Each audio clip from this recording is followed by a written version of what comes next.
Hi friends, welcome to Vivikta cooking. ఇవాళ మన recipe వచ్చేసి బీట్రూట్ ఇడ్లీ. హెల్తీగా టేస్టీగా ఈ బీట్రూట్ ఇడ్లీని ఎలా ప్రిపేర్ చేసుకోవాలో చూసేసేయండి. ముందుగా స్టవ్ పై ఒక కడాయి పెట్టి 1 కప్పు సూజీ రవ్వని యాడ్ చేసుకోవాలండి. ఇప్పుడు స్టవ్ని మీడియం ఫ్లేమ్లో ఉంచుకొని 2 నుంచి 3 నిమిషాల పాటు రవ్వని ఫ్రై చేసుకోవాలి. చూడండి, ఈ విధంగా ఫ్రై చేసుకున్న తర్వాత రవ్వని పూర్తిగా చల్లారనిచ్చుకోవాలి. ఈలోపు ఒక చిన్న మిక్సీ జార్లోకి 1 కప్పు దాకా బీట్రూట్ ముక్కల్ని యాడ్ చేసుకొని వీలైనంత మెత్తగా మిక్సీ పట్టుకొని తీసుకోవాలి. చూడండి, ఈ విధంగా మిక్సీ పట్టుకొని పక్కన ఉంచుకోవాలి.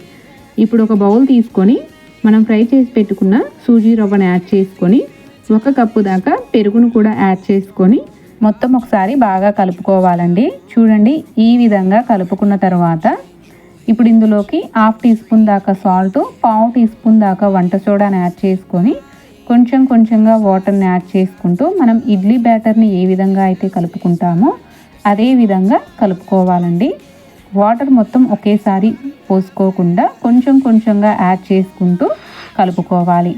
చూడండి, ఈ కన్సిస్టెన్సీ వచ్చేంత వరకు కలుపుకోవాలండి. ఇప్పుడు ఇందులోకి బీట్రూట్ జ్యూస్ని యాడ్ చేసుకొని మొత్తం బాగా కలుపుకోవాలి. చూడండి, ఈ విధంగా కలుపుకున్న తర్వాత మూత పెట్టుకొని ఒక 10 నిమిషాల పాటు పక్కన ఉంచుకోవాలి. ఇప్పుడు ఈ ఇడ్లీలోకి చట్నీని ప్రిపేర్ చేసుకుందామండి. ఇప్పుడు స్టవ్ పై కడాయి పెట్టి 1 టీ స్పూన్ ఆయిల్ని యాడ్ చేసుకొని 1 కప్పు దాకా పల్లీలను యాడ్ చేసుకొని ఫ్రై చేసుకోవాలి. చూడండి, ఈ విధంగా ఫ్రై చేసుకున్న తర్వాత ఇప్పుడు ఈ పల్లీలను ఒక మిక్సీ జార్లోకి యాడ్ చేసుకోవాలండి. మిగిలిన ఆయిల్లోకి 5 నుంచి 6 పచ్చిమిర్చిని యాడ్ చేసుకొని ఫ్రై చేసుకోవాలి. పచ్చిమిర్చి కాస్త ఫ్రై అయిన తర్వాత ఒక గుప్పెడంతా కొత్తిమీరను కూడా యాడ్ చేసుకొని ఫ్రై చేసుకోవాలి. చూడండి, ఈ విధంగా ఫ్రై చేసుకున్న తర్వాత వీటిని కూడా మిక్సీ జార్లోకి యాడ్ చేసుకోవాలి. ఇప్పుడు ఇందులోకి 1/2 టీ స్పూన్ జీలకర్ర, కొంచెం చింతపండు, 3 నుంచి 4 వెల్లుల్లి, రుచికి సరిపడా సాల్ట్ని యాడ్ చేసుకొని కొంచెం వాటర్ని యాడ్ చేసుకొని వీలైనంత మెత్తగా మిక్సీ పట్టుకోవాలి. చూడండి, ఈ విధంగా మిక్సీ పట్టుకొని వేరొక బౌల్లోకి తీసుకోవాలి. ఇప్పుడు మీ చట్నీ కన్సిస్టెన్సీని బట్టి వాటర్ని యాడ్ చేసుకొని మొత్తం ఒకసారి బాగా కలుపుకోవాలి.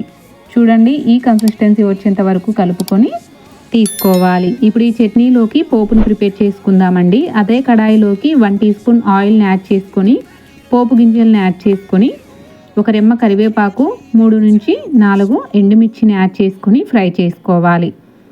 చూడండి, ఈ విధంగా పోపు ఫ్రై అయిన తర్వాత చట్నీలోకి యాడ్ చేసుకోవాలి. చూడండి, ఈ విధంగా యాడ్ చేసుకొని మొత్తం ఒకసారి బాగా కలుపుకొని పక్కన ఉంచుకోవాలి.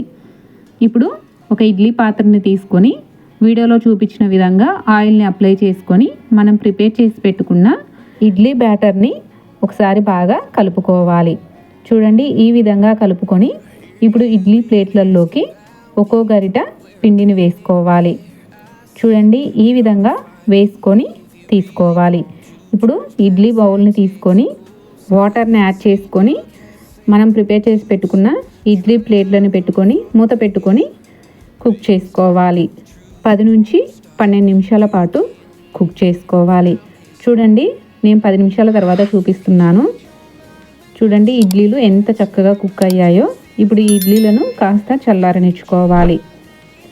ఇవి చల్లారిపోయిన తర్వాత మనం వేరొక ప్లేట్లోకి ట్రాన్స్ఫర్ చేసుకోవాలి. ఇంతేనండి, హెల్దీ బీట్రూట్ ఇడ్లీ రెడీ. మరి మీరు కూడా తప్పకుండా ట్రై చేసి ఎలా కుదిరాయో కామెంట్ సెక్షన్లో కామెంట్ చేయడం మర్చిపోమాకండి.